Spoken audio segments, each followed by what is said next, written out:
kaligtasan. Pinupuri ka namin, Panginoong Hesukristo.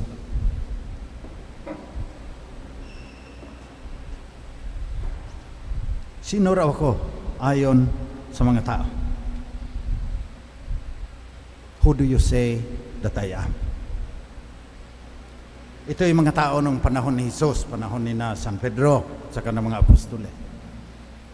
Kung ngayon kaya, bababa si Jesus, tatanungin tayo, sino raw ako ayon sa mga Pilipino?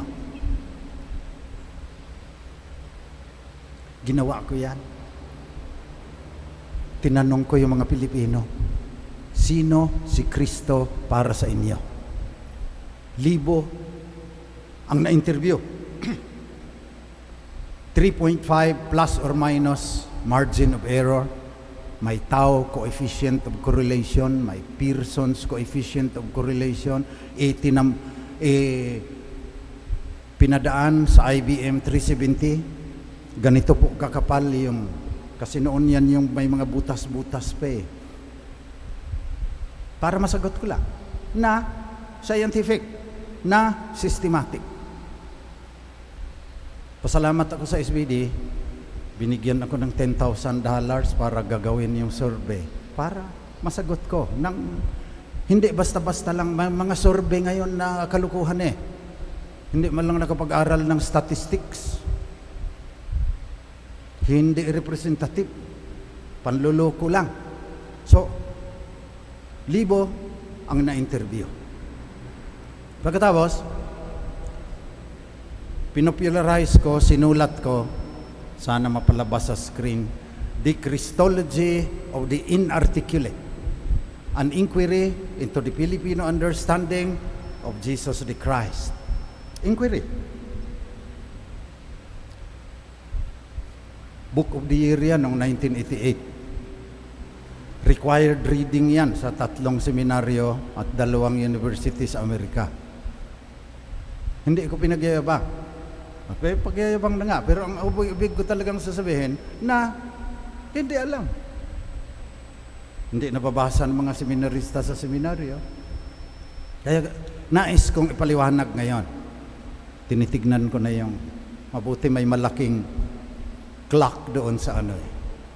Para hindi maging lecture ito ng Christology dahil 30 taon ko po iyang itinuro sa Tagaytay.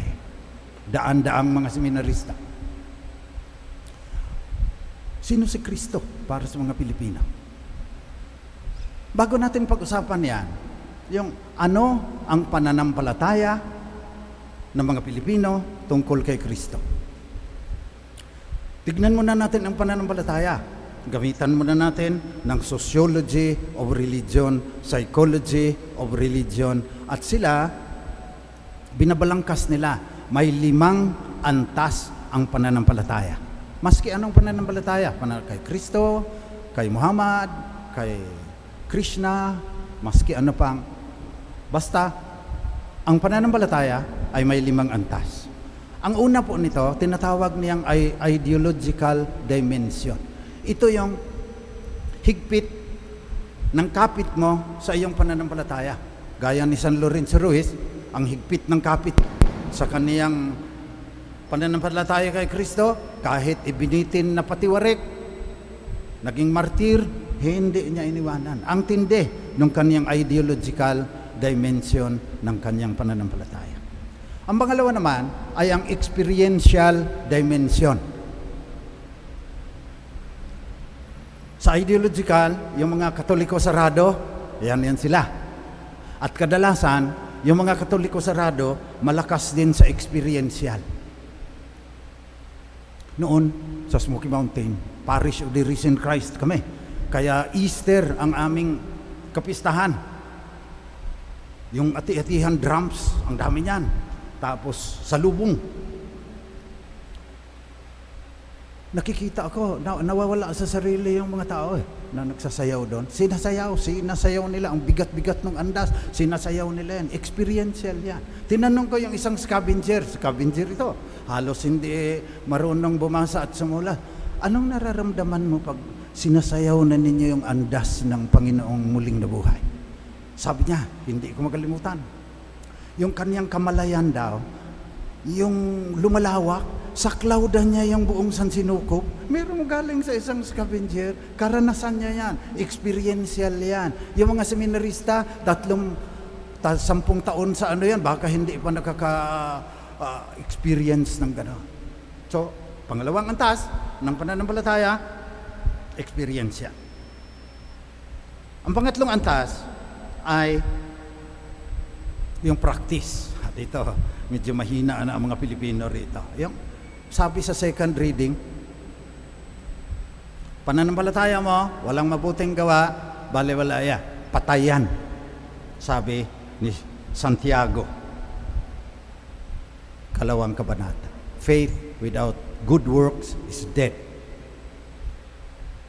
So kahit ang galing mo, sa ideological, sa experiential, patay ka naman sa practical, hindi ka tatanggapin ni Kristo. Ang pang-apat, ito na tayo papasok. Ito na yung theology. Ang pang-apat na dimension is the knowledge dimension. How you understand doctrines. Yun ang isa-summarize ko ngayon. Tapos ang pang-lima, yung ethics, yung consequences. Kasi we believe that Christ is the Savior, Lord and Savior. There's no other name under heaven by which we might be saved. Pananampalataya ng mga Kristiyano. Pero may consequence yan. Pag tinawag mo siyang Panginoon at tagapagligtas, mamahalin mo yung kapwa mo, mamahalin mo yung Diyos na higit sa lahat. Yan ang inuugatan. So balik tayo sa understanding. Okay? 70.59% of Filipino Catholics in the city of Manila believe that Christ was with the Father and the Son when the world was created. Hindi ang tindi.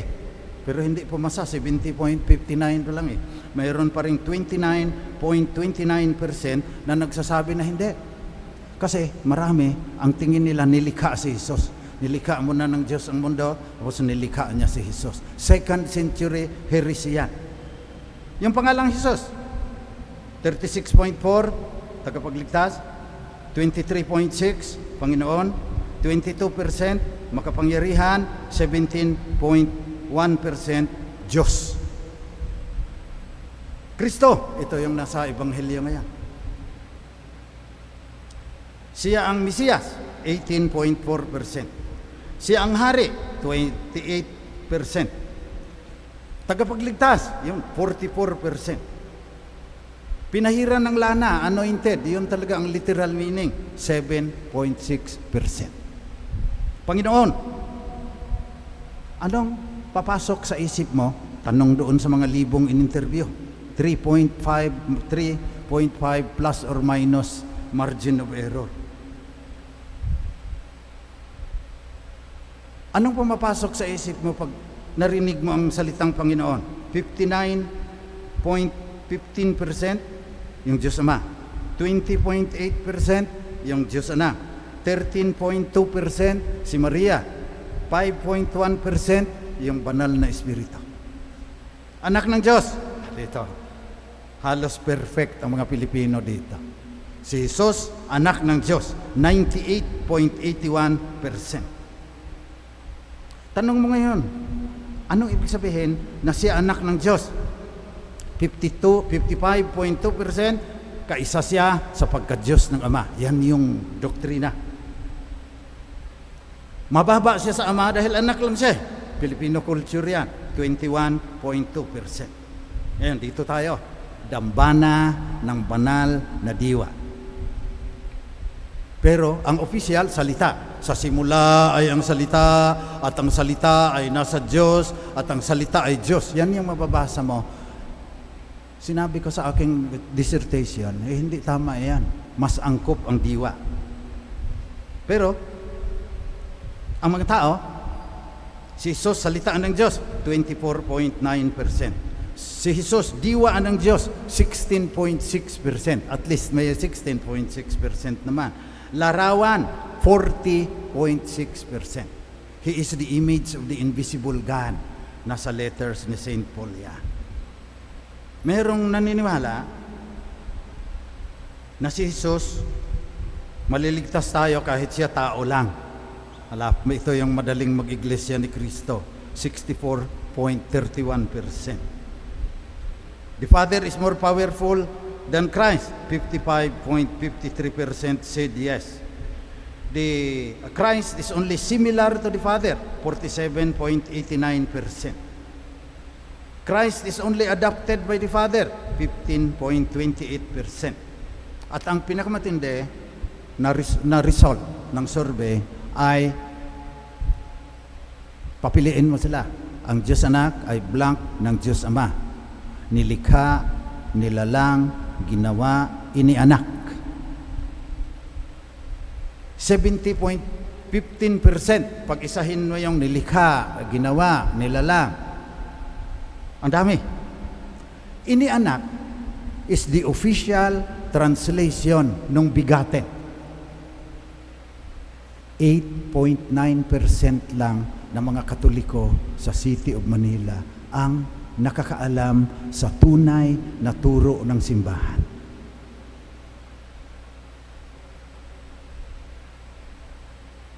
So, yan po yung summary.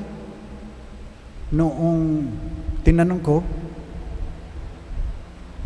ang libu-libong Katolikong Pilipino, age 15 to 75, City of Manila. Dinaan yung mga coefficient of correlation. Ganito ang nangyayari. Yung edad is not a factor in the knowledge about Christ of Filipino Catholics. Ang ibig sabihin, 15 years old, 75 years old, pareho lang pananampalataya nila. There is no growth in the understanding. Yung gender, babae man, lalaki, inconsequential, does not make any significant difference. Age, gender, economic status, may hirap man, mayaman, ganon ang pareho ang pagtingin nila sa kay Kristo. May tama, maraming mali. Yung mga heresy, early on, binubuhay natin uli ngayon. Yung pinag-aralan, wala din kinalaman. Kahit nag-doctorate, kahit nag-college, pareho lang ang pananampalataya niya doon sa grade 3 lang inabot sa Tondo. Who do you say Christ is? Pinapatanong din sa atin ngayon yan. Mga haraming mga humili, nagsasabi, ito ang kanilang pinupunteriya. At kayo naman, ano ang sabi ninyo? Sino ako? Sabi ni Pedro, kayo ang Kristo. Pero pinagalitan siya. Bakit? Kasi iba ang kapagtingin niya sa kay Kristo, parang general na dadating, lilipulin lahat yung mga Romano na sumasakop sa mga taga-Israel noong panahon ni Jesus. Pinagalitan siya.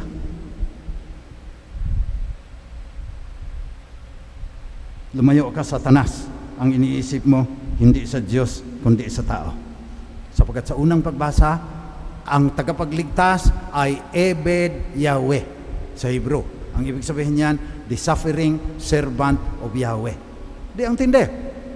Hindi general, hindi emperador, hindi hari. Suffering servant of Yahweh. By His wounds, we have been healed.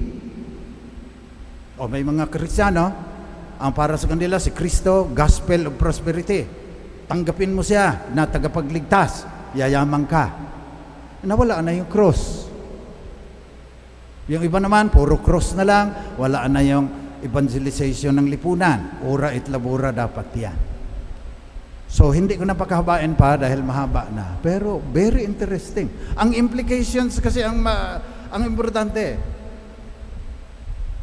Kung kaunti lang na Pilipino ang naniniwala sa inianak, failure ang simbahan na ikintal sa makakapal na kukote ng mga Pilipinong Katoliko yung kanyang tunay na turo. Inianak, hindi inilikha.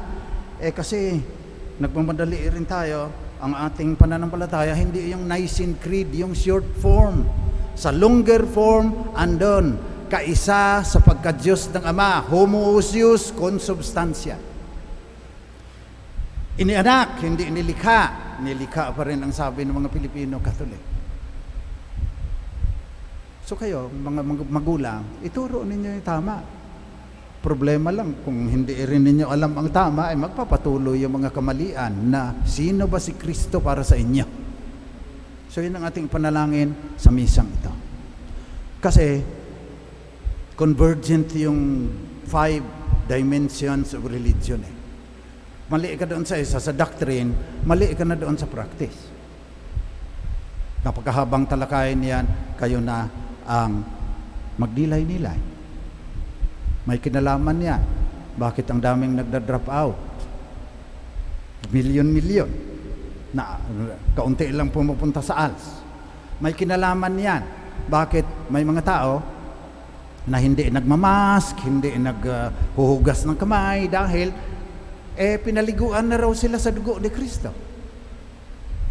Sa awa ng Diyos, namayapa na. Daming namamatay sa Amerika dahil hindi naniniwala. Sa atin meron din 26,303 pagkatapos ng 1.5 taon na lockdown. Ganun pa rin tayo. Hindi natin sinasabuhay yung implications ng ating sagot kung sino si Kristo para sa atin. Pagdasal natin yan sa misang ito.